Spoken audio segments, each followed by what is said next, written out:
বছর পর যখন হযরত ইউসুফ আলাইহিস সালাম প্রেসিডেন্ট হয়েছেন মিশরের, 11 ভাই গেল সেখানে সাহায্য আনার জন্য।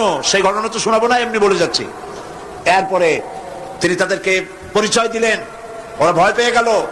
তিনি বললেন, ভয়ের কোনো কারণ নাই, লা তাসরিবা আলাইকুমুল ইয়াউম, আজকে আমি কোনো প্রতিশোধ তোমাদের নেব না। সুবহানাল্লাহ। এর নাম পয়গম্বর, এর নাম কি? আল্লাহর নবী। আমি আজকে কোনো প্রতিশোধ তোমাদের নেব না, তোমরা যাও। পিতার অবস্থা তিনি জানলেন, কাঁদতে কাঁদতে পিতার চোখ দুটো নষ্ট হয়ে গেছে। ইয়াকুব আলাইহিস সালাম, হযরত ইউসুফ আলাইহিস সালাম বললেন, যাও। নিজের জামাটা খুললেন, গায়ের জামা খুলে বললেন, ভাইরা আমার, এই জামা নিয়ে যাও, আর আমার আব্বার চোখের উপরে এই জামাটা রেখে দিও। ছেলেরা যখন হযরত ইউসুফ আলাইহিস সালামের জামা নিয়ে মিশর থেকে রওনা করেছে, গল্প নয়, উপন্যাস নয়, আল্লাহ পাক এই কোরআন শরীফের সূরা ইউসুফে বলেছেন, জামা নিয়ে মিশর থেকে রওনা করেছেন। কোথায় মিশর আর কোথায় কেনান?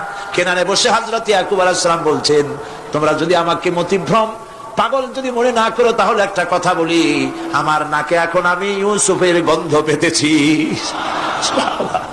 তোমরা যদি আমাকে মতিভ্রম না করো, তাহলে আমি বলি, আমি কিন্তু ইউসুফের গন্ধ পেতেছি। সুবহানাল্লাহ। হযরত ইউসুফ আলাইহিস সালামের জামা এনে ভাইরা যখন হযরত ইউসুফের চোখের উপরে রেখে দিলেন, হযরত ইয়াকুবের দুটো চোখ সাথে সাথে আল্লাহ ভালো করে দিলেন। ফাসবরুন জামিল, ধৈর্য ধরো। ঈমানদার ব্যক্তি আশার উপরে তার জীবন বাঁচে, কারণ যত বড় বিপদ আসুক না কেন, আশ্রয় পাওয়ার একটা জায়গা আছে, তার নাম হলো আল্লাহ। নাম কি? বলেন আল্লাহ। সবাই বলেন আল্লাহ, আল্লাহ, আল্লাহ, আল্লাহ।